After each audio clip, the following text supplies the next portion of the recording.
Hello everyone, मैं ममतेश गुप्ता। आज देखेंगे six class history NCERT chapter 6। Chapter का नाम है नए प्रश्न नए विचार। और इस चैप्टर में हम महात्मा बुद्ध के बारे में देखेंगे और बौद्ध धर्म की बहुत सारी चीजों के बारे में जो एमसीक्यू बन सकते हैं वो सभी मैंने इस पीडीएफ में डाले हैं और इसको हम बहुत विस्तार से आज देखने वाले हैं। और इसका थ्योरी वाला पोर्शन मैंने पहले करा दिया है। अगर आपने नहीं देखा है तो इसी वीडियो के डिस्क्रिप्शन में दो प्लेलिस्ट की लिंक डली हुई है, एक एमसीक्यू और एक थ्योरी वाली। आपको एमसीक्यू या थ्योरी जो भी देखने हैं आप इसी वीडियो के डिस्क्रिप्शन में क्लिक कर देख सकते हैं। और जैसे ही आप प्लेलिस्ट को ओपन करेंगे तो पहले 8th की खुल के आएंगी सारी वीडियोस हिस्ट्री की। 8th क्लास के एमसीक्यू खुल के आएंगे, फिर 7th क्लास के एमसीक्यू खुलेंगे, फिर 6th क्लास के खुलेंगे, उसी तरह से थ्योरी का खुलेगा। ठीक है। और ये जो साइड में प्लेलिस्ट लगी हुई है ये सभी मैंने पढ़ाई है 6 से 10 तक की एनसीईआरटी को बहुत ज्यादा डिटेल में पढ़ाया है। अगर आपको ये सभी वीडियो भी देखनी है तो आप इन सभी वीडियो को मेरा चैनल ओपन कर प्लेलिस्ट वाले ऑप्शन पर क्लिक कर देख सकते हैं। ठीक है, चैनल का नाम तो आपको पता ही है, एनसीईआरटी ममतेश गुप्ता।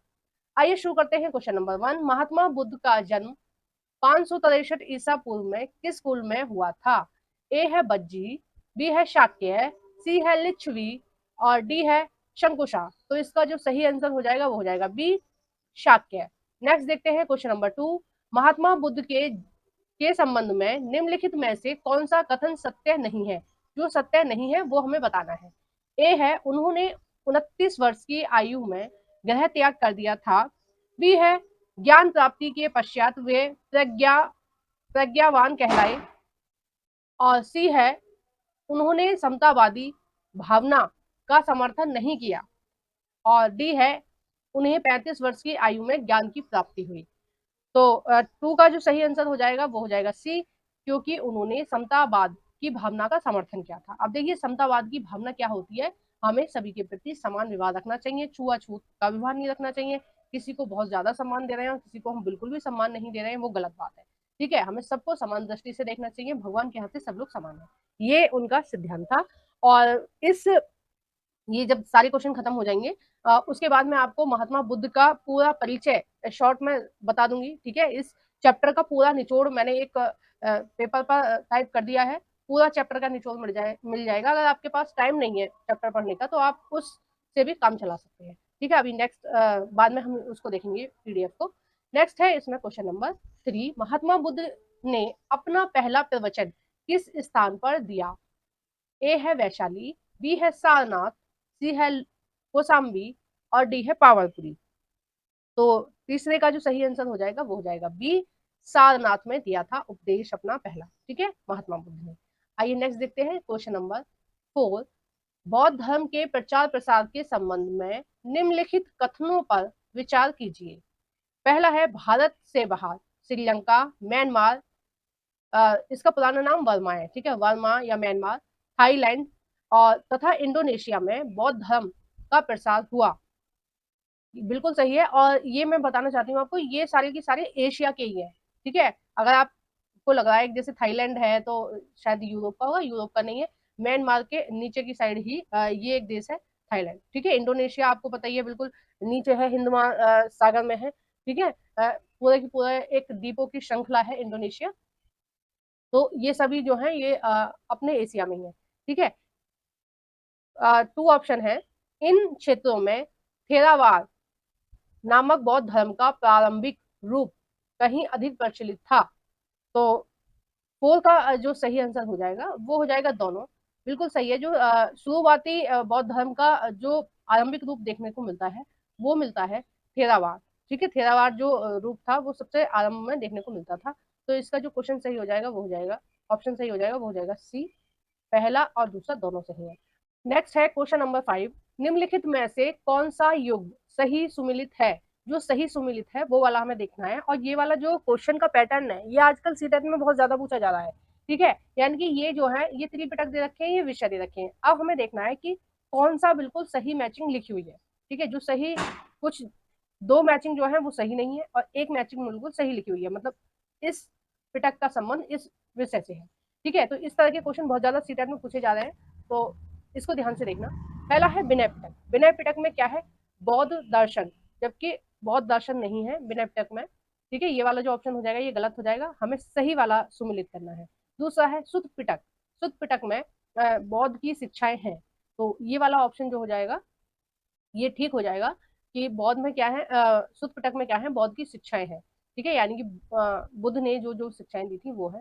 तीसरा है अभिधम्म पिटक, ये किससे संबंधित है, नियमों का संग्रह। तो ये नियमों के संग्रह से संबंधित नहीं है, जबकि ये जो है ये बौद्ध दर्शन से संबंधित है।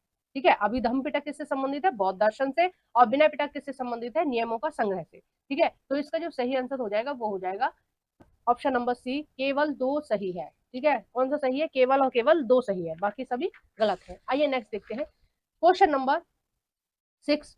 बुद्ध के जीवन से संबंधित घटनाओं में कौन सा युग्म सही सुमिलित नहीं है, जो सही सुमिलित नहीं है वो हमें देखना है। देखिए इसमें बहुत सारी चीजें आपकी कवर हो जाएंगी, इस तरह से है।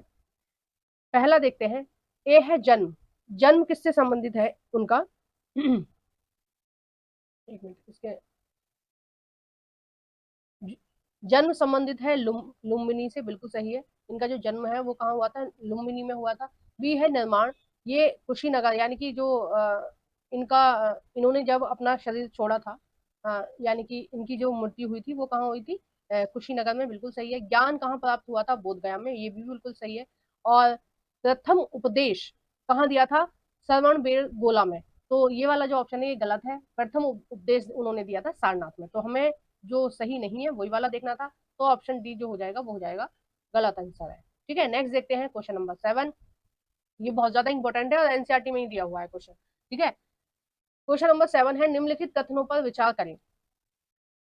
पहला है वैश्विक जो दर्शन है वो किसने कौन से ऋषि ने दिया था, वो दिया था व्यास ने। ठीक है, इस तरह से इन्होंने कथन बता रखे हैं कि कौन कौन सा जो कथन है वो गलत है, हमें गलत वाला चूज करना है। ठीक है, तो कौन सा कथन गलत है वो हमें बताना है। तो आइए देखते हैं। तो पहला इन्होंने दे रखा है वैश्विक जो दर्शन है वो किसने दिया था, दिया है व्यास ने। दूसरा है न्याय, न्याय दिया है गौतम ने। और तीसरा है सांख्य, वो दिया है जैमिनी ने। ठीक है, नेक्स्ट इसमें दे रखा है योग दर्शन, योग दर्शन किसने दिया है, पतंजलि ने।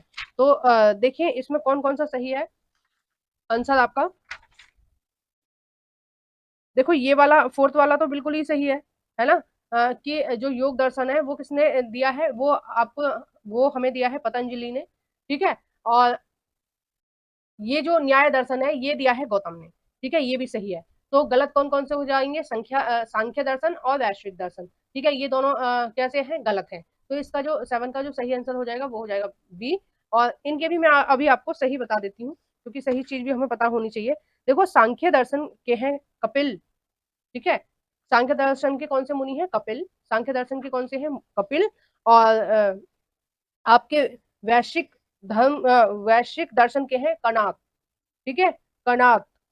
और एक विमानसा है, विमानसा के हैं जैमिनी। ठीक है, विमानसा के कौन से हैं, जैमिनी। और वेदांत के हैं बदरायण। ठीक है, ये सारी चीजें आपके एनसीईआरटी में ही लिखी है ना। सांख्य के हैं कपिल, योग के हैं पतंजलि, न्याय के हैं गौतम, वैश्विक के हैं कणाद, मीमांसा के हैं जैमिनी। ठीक है, और वेदांत के हैं बदारण। ठीक है, ये आपको ध्यान रखना है और एग्जाम में कई बार पूछा जाता है। आइए नेक्स्ट देखते हैं क्वेश्चन नंबर 8। पाणिनि के संबंध में निम्नलिखित कथनों पर विचार करें। पहला है उन्होंने संस्कृत के लिए व्याकरण तैयार किया है। दूसरा है उन्होंने एक विशेष क्रम में स्वर और व्यंजनों की व्यवस्था की है। तो पाणिनि के संबंध में जो ये दोनों कथन है, ये दोनों ही कथन सही हैं कि संस्कृत की जितनी भी व्याकरण है वो किसने लिखी है, पाणिनि ने।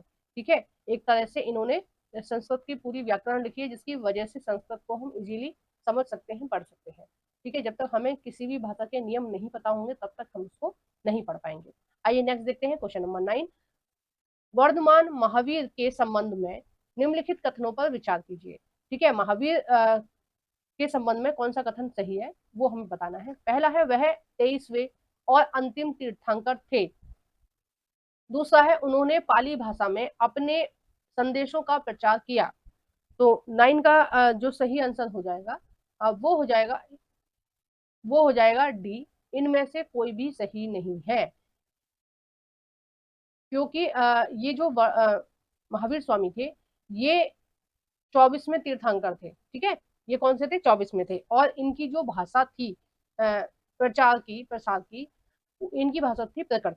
उस समय प्रकृत भाषा आम बोलचाल की भाषा थी, ठीक है, लोगों की आम बोलचाल की जो भाषा थी वो प्रकृत थी। देखिए महात्मा बुद्ध का जीवन परिचय, अगर आपने ये पूरा चैप्टर भी नहीं पढ़ा है ना और ये पीडीएफ देख ली तो भी आपका काम हो जाएगा। उनका जो जन्म है वो कब हुआ था, 563 ईस्वा पूर्व में हुआ था। दूसरा है जन्म स्थान कौन सा है, लुम्बिनी वन, ठीक है, लुम्बिनी वन में उनका जन्म स्थान है। कपिल वस्तु वर्तमान में उसको बोलते हैं, ठीक है, और कहाँ है, ये नेपाल में है। नेक्स्ट है उनके पिता का नाम, तो उनके पिता का नाम क्या था, शुद्धोधन, जो शाक्यों के राज्य कपिल वस्तु के शासक थे, ठीक है। नेक्स्ट है माता, माता कौन थी, महामाया देवी थी इनकी माता, और इनके बचपन का नाम क्या था, सिद्धार्थ। ये बहुत ज्यादा पूछा जाता है, सिद्धार्थ, या इनको गौतम भी बोलते हैं, ठीक है, गौतम बुद्ध भी बोलते हैं, बुद्ध भी बोलते हैं, महात्मा बुद्ध भी बोलते हैं, गौतम भी बोलते हैं और सिद्धार्थ भी बोलते हैं, तो ये सारी चीजें आपको पता होनी चाहिए। नेक्स्ट है पालन पोषण, पालन पोषण उनका क्या था, विमाता प्रजापति गौतमी, यानी कि उनकी ये सौतेली माँ थी, उन्होंने इनका पालन पोषण किया था, ठीक है। नेक्स्ट है विवाह, उनका विवाह किससे हुआ था, उनका विवाह हुआ था 16 वर्ष की अवस्था में यशोधरा से, ठीक है, जो कहाँ की थी, कौल्य गणराज्य की राजकुमारी थी, ठीक है। नेक्स्ट है पुत्र, उनका पुत्र था राहुल।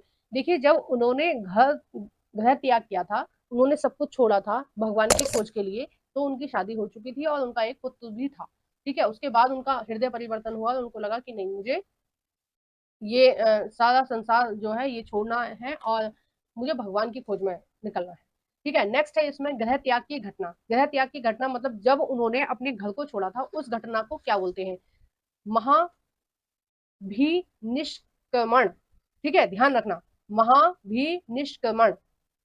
नेक्स्ट है ज्ञान प्राप्ति, ज्ञान प्राप्ति कब हुई थी, 35 वर्ष की आयु में वैशाख पूर्णिमा के दिन बुद्ध कहलाए, ठीक है। जो ये गौतम थे ये बुद्ध कब कहलाए, ये कहलाए वैशाख पूर्णिमा के दिन बुद्ध कहलाए, और गुरु पूर्णिमा भी बनाई जाती है इसी के उपलक्ष्य में, ठीक है। नेक्स्ट है ज्ञान प्राप्ति स्थल, ज्ञान कहाँ पर इनको ज्ञान प्राप्त हुआ था, गया में हुआ था, ठीक है। गया कहाँ है, बिहार में, बहुत गया भी बोलते हैं उसको, ये है बिहार में, निरंजना नदी का तट, ठीक है।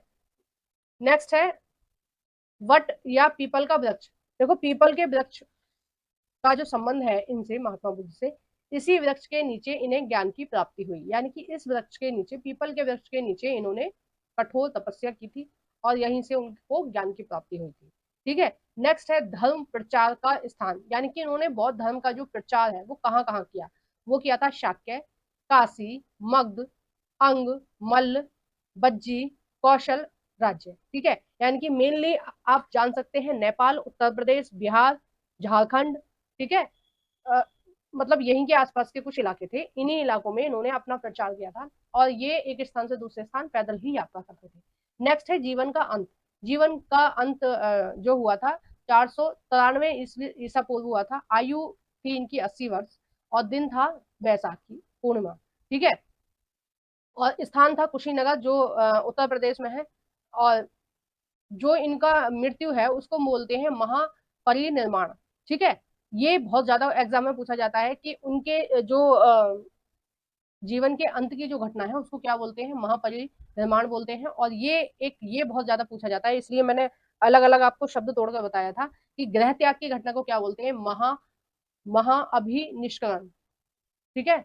ये दोनों आपको याद रखने हैं। आपको वीडियो कैसी लगी है प्लीज आप कमेंट बॉक्स में बताइएगा, वीडियो को जरूर से लाइक कर देना। जो भी फ्रेंड आपके एनसीईआरटी पढ़ना चाहते हैं 6 से 10 तक की, उन सभी फ्रेंडों के साथ मेरी इस वीडियो को शेयर कर देना या फिर मेरे चैनल को सजेस्ट कर देना कि NCERT Mamtesh Gupta YouTube channel पर पूरी एनसीईआरटी को बहुत डिटेल से पढ़ाया गया है, और आगे भी मैं इसी तरह से आपको हर चैप्टर को बहुत डिटेल से पढ़ाऊंगी। पहले आपको थ्योरी कराऊंगी, बाद में आपको एमसीक्यू कराऊंगी, शॉर्ट भी आपको शॉर्ट वीडियो भी मिलती है इससे रिलेटेड, ये आपको शॉर्ट में भी देखने को मिलेगी पीडीएफ। तो प्लीज शेयर करना ना भूलें, लाइक करना ना भूलें और एक छोटा सा कमेंट जरूर कीजिए कि आपको वीडियो कैसी लगी। Thank you for watching everyone.